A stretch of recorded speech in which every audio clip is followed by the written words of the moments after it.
नमस्कार दोस्तों, आप लोगों को स्वागत है हमारे यूट्यूब चैनल स्टडी कैप 24 में। मैं जितेंद्र और आज मैं लेके आया हूँ आपके लिए 2017 में हुए रीट के पेपर का, जिसमें मैं हिंदी के 30 क्वेश्चनों को हल कराऊंगा। सभी को व्याख्या सहित हल करेंगे। जैसा कि आप लोगों को पता है 26 सितंबर को रीट की परीक्षा होनी है और समय की बात की जाए तो करीब सवा महीना रह चुका है। तो इसी को ध्यान में रखते हुए हमने ये पेपर सीरीज चालू की है, क्योंकि पुराने जितने भी पेपर होते हैं वहाँ से करीब 20% क्वेश्चन बन के आते हैं अगले पेपर में। और मेरी आपको सलाह भी है कि आप जितना हो सके उतने ही मॉडल पेपर पुराने पेपरों को सॉल्व करें, जिससे कि आपके अच्छे नंबर आ सकें आपके पेपर में। हमने 2015 के सभी टॉपिकों की क्वेश्चन वीडियो डाल रखी हैं। अगर आप लोगों ने नहीं देखी हैं तो उसकी लिंक आपको डिस्क्रिप्शन बॉक्स में मिल जाएगी। आज की वीडियो लेवल 2 के लिए है। लेवल 2 में जो हिंदी के क्वेश्चन बन के आते हैं 30 क्वेश्चनों को आज हम हल करेंगे। तो चलिए शुरू करते हैं। तो हमारा पहला क्वेश्चन है, मैं केवल इसलिए यहाँ आया था वाक्य में कौन सी अशुद्धि है? ऑप्शन है अव्यय संबंधी, क्रिया संबंधी, लिंग प्रयोग संबंधी या वचन संबंधी। इसका सही उत्तर हो जाएगा ऑप्शन नंबर 1 यानी कि अव्यय संबंधी। मैं केवल इसलिए यहाँ आया था वाक्य में अव्यय संबंधी अशुद्धि है, क्योंकि केवल तथा इसलिए दोनों शब्दों का प्रयोग एक साथ नहीं होना चाहिए। इस वाक्य का शुद्ध रूप होगा मैं इसलिए यहाँ आया था।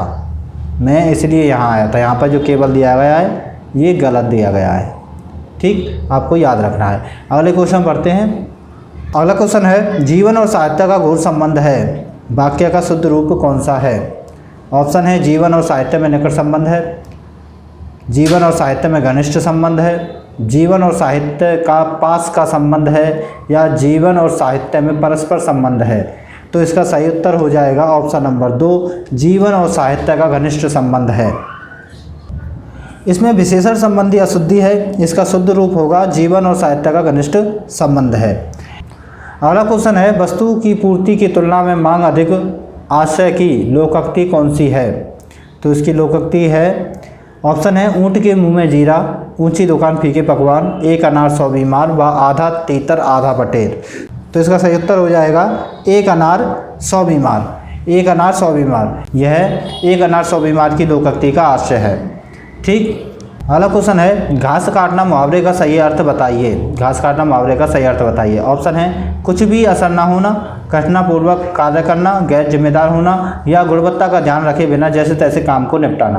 तो इसका सही उत्तर हो जाएगा ऑप्शन नंबर 4, गुणवत्ता का ध्यान रखे बिना जैसे तैसे काम को निपटाना। अगला क्वेश्चन है, विद्वान सब जगह पूजा जाता है। वाक्य में प्रस्तुत हुआ है सर्वनाम, संज्ञा, विशेषण या क्रिया विशेषण। तो इसका सही उत्तर हो जाएगा ऑप्शन नंबर 4, क्रिया विशेषण। विद्वान सब जगह पूजा जाता है। तो यहाँ पर जिन शब्दों में क्रिया में स्थान संबंधी विशेषता प्रकट हो उन्हें स्थानवाचक क्रिया विशेषण कहते हैं। जैसे यहाँ, वहाँ, कहाँ, जहाँ, वहीं, कहीं, सब जगह, सर्वत्र, बाहर, भीतर, आगे, पीछे, कहीं। तो इस प्रकार की जो शब्द आते हैं ये हमारे स्थानवाचक क्रिया विशेषण के होते हैं। विद्वान सब जगह पूजा जाता है, वाक्य में सब जगह जो शब्द आया है यह आपका स्थानवाचक क्रिया विशेषण से है। अगला क्वेश्चन है, उद्बोधन विधि का उपवेद नहीं है। उद्बोधन विधि का उपवेद नहीं है। ऑप्शन है दृश्य विधान, अभिनय, कहानी या अनुवाद। तो इसका सही उत्तर हो जाएगा ऑप्शन नंबर 4 यानी कि अनुवाद। अनुवाद उद्बोधन विधि का उपवेद नहीं है, जबकि दृश्य विधान, अभिनय, कहानी उद्बोधन विधि के उपवेद हैं। ठीक है, याद रखना आपको, दृश्य विधान, अभिनय, कहानी ये तीनों ही उद्बोधन विधि के उपवेद हैं, अनुवाद नहीं है। ठीक। अगले क्वेश्चन बढ़ते हैं। अगला क्वेश्चन है, व्याकरण शिक्षा स्वतंत्र रूप से किस विधि में नहीं दी जाती है? व्याकरण शिक्षा स्वतंत्र रूप से किस विधि में नहीं दी जाती है? ऑप्शन है भाषा सत्संग विधि, आगमन विधि, निगमन विधि या पाठ्य पुस्तक विधि। तो इसका सही उत्तर हो जाएगा भाषा सत्संग विधि। भाषा सत्संग विधि में व्याकरण की शिक्षा स्वतंत्र रूप से नहीं दी जाती है। भाषा सत्संग विधि उच्च माध्यमिक स्तर के विद्यार्थियों के लिए उपयोगी है। इसमें भाषा पर अधिकार रखने वाले लेखकों की कृतियाँ पढ़ाई जाती हैं, जिसमें छात्र भाषा के सही रूप का ज्ञान प्राप्त करें। लेकिन यह विधि अपने आप में एक पूर्ण नहीं है। ठीक है, यह विधि अपने आप में पूर्ण नहीं होती है। ठीक। अगले क्वेश्चन बढ़ते हैं। अगला क्वेश्चन है, बी.एस. ब्लूम ने शिक्षा में कौन सा नवीन आयाम दिया है? बी.एस. ब्लूम ने शिक्षा में कौन सा नया आयाम दिया है? ऑप्शन है हर्बर्ट उपागम, मूल्यांकन उपागम, RCEM उपागम या मॉरिसन उपागम। तो इसका सही उत्तर हो जाएगा मूल्यांकन उपागम। मूल्यांकन उपागम जो है बी.एस. ब्लूम ने दिया है। बी.एस. ब्लूम ने शिक्षा में मूल्यांकन उपागम को प्रस्तुत कर नवीन आयाम दिया है। मूल्यांकन का उद्देश्य बच्चों की अभिव्यक्ति क्षमता, अनुभूति आदि का मापन करना है। ब्लूम ने शैक्षिक उद्देश्यों का निर्धारण, अधिगम, अनुभव तथा व्यवहार परिवर्तन कर 3 चरणों का निर्धारण किया है, जिन्हें मूल्यांकन उपागम के पद कहा जाता है। इसी के आधार पर ब्लूम उपागम को मूल्यांकन उपागम के नाम से भी जाना जाता है। याद रखना है आपको, मूल्यांकन उपागम को ब्लूम उपागम के नाम से भी जाना जाता है। ठीक, अगले क्वेश्चन बढ़ते हैं। अगला क्वेश्चन है, विश्लेषणात्मक विधि में प्रयोग होता है। ऑप्शन है शब्द वर्ण, वर्ण से शब्द, शब्द से वाक्य या वाक्य से पैराग्राफ। तो उसका सही उत्तर हो जाएगा ऑप्शन नंबर 1, शब्द से वर्ण। आपका ऑप्शन सही हो जाएगा, पहला ऑप्शन आपका सही हो जाएगा। पहले वाक्य सिखाकर फिर शब्द और अंत में वर्ण बताया जाता है। पहले वाक्य सिखाकर शब्द तथा अंत में वर्ण को बताया जाता है, ये विश्लेषणात्मक विधि कहलाती है। अगले क्वेश्चन बढ़ते हैं। अगला क्वेश्चन है, 31 का मानक रूप है। 31 का मानक रूप है, ऑप्शन है 31, 31, 31 व 31। तो इसका चौथा ऑप्शन सही हो जाएगा। जैसे कि पढ़ने में ही आपको आ रहा है, 31 जो है चौथा ऑप्शन आपका सही हो जाएगा। ठीक, अगले क्वेश्चन बढ़ते हैं। अगला क्वेश्चन है, वर्तनी की विधिवत शिक्षा का ज्ञान किस स्तर पर हो जाना चाहिए? वर्तनी की विधिवत शिक्षा का ज्ञान किस स्तर तक हो जाना चाहिए? तो ऑप्शन है प्राथमिक स्तर, उच्च प्राथमिक स्तर, माध्यमिक स्तर या उच्च माध्यमिक स्तर। तो इसका सही उत्तर हो जाएगा ऑप्शन नंबर 1, प्राथमिक स्तर। वर्तनी की विधिवत शिक्षा का ज्ञान प्राथमिक स्तर पर हो जाना चाहिए, ताकि उच्च प्राथमिक स्तर पर विद्यार्थी में वर्तनी संबंधी अशुद्धियाँ ना हों। ठीक है, तो इस वर्तनी संबंधी जो शिक्षा होती है वह प्राथमिक स्तर पर ही सही हो जानी चाहिए। ठीक, अगले क्वेश्चन बढ़ते हैं। अगला क्वेश्चन है, भाषिक सामग्री है। भाषिक सामग्री है, ऑप्शन है मूल विषय वस्तु, प्रत्यय, शब्दावली या मूल विषय वस्तु एवं प्रत्यय। तो इसका सही उत्तर हो जाएगा ऑप्शन नंबर 4, मूल विषय वस्तु एवं प्रत्यय। अगले क्वेश्चन बढ़ते हैं।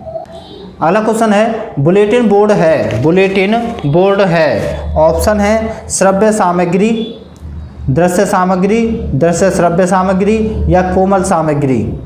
इसका सही उत्तर हो जाएगा ऑप्शन नंबर 2, दृश्य सामग्री। बुलेटिन एक दृश्य सामग्री है। बुलेटिन बोर्ड से आप समझ सकते हो यह एक सूचना बोर्ड हम इसे कह सकते हैं।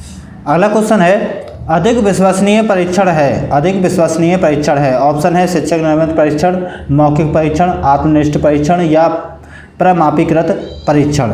तो इसका सही उत्तर हो जाएगा प्रमापीकरण परीक्षण। अधिक विश्वसनीय परीक्षण प्रमापीकरण परीक्षण है। प्रमापीकृत परीक्षण अपेक्षाकृत अधिक मान्य व वैज्ञानिक होते हैं।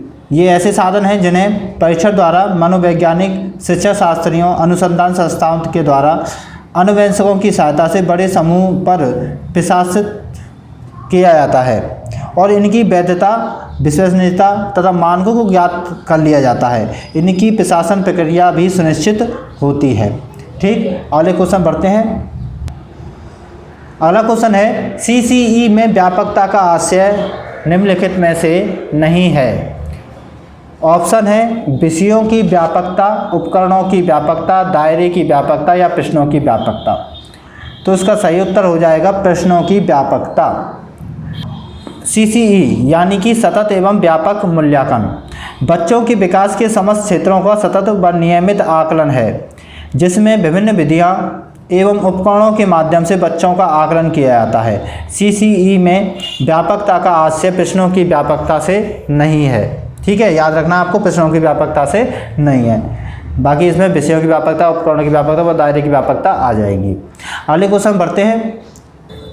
अगला क्वेश्चन है, एक बालक जो उससे ज़्यादा अपने आप को असमर्थ समझ रहा है, वह हीन भावना ग्रंथि से पीड़ित है और आत्मविश्वास खो बैठा है। एक शिक्षक के नाते आप उसका उपचार करेंगे। ऑप्शन है सहानुभूतिपूर्ण व्यवहार से, दंड देकर, परिवार को सूचना देकर, मित्रों के साथ घूमने की प्रेरणा देकर।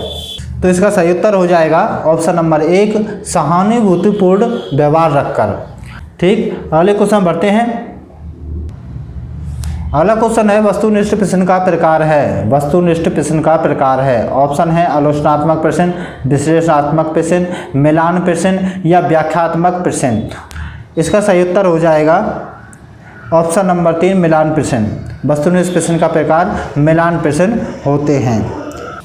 वस्तुनिष्ठ प्रश्न के अंतर्गत बहुविकल्पीय प्रश्न पूछे जाते हैं। मिलान प्रश्न, वस्तुनिष्ठ प्रश्न एक ही प्रकार के होते हैं, जबकि आलोचनात्मक प्रश्न, विश्लेषणात्मक प्रश्न एवं व्याख्यात्मक प्रश्न वर्णनात्मक प्रश्न के अंतर्गत आते हैं।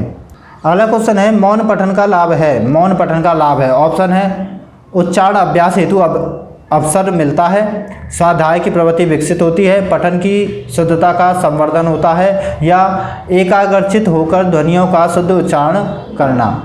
इसका सही उत्तर हो जाएगा स्वाध्याय की प्रवृत्ति विकसित होती है। स्वाध्याय की प्रवृत्ति विकसित होती है। मौन पठन का अर्थ होता है मन ही मन में पढ़ना। मौन पठन का लाभ यह है कि इससे स्वाध्याय की प्रवृत्ति विकसित होती है।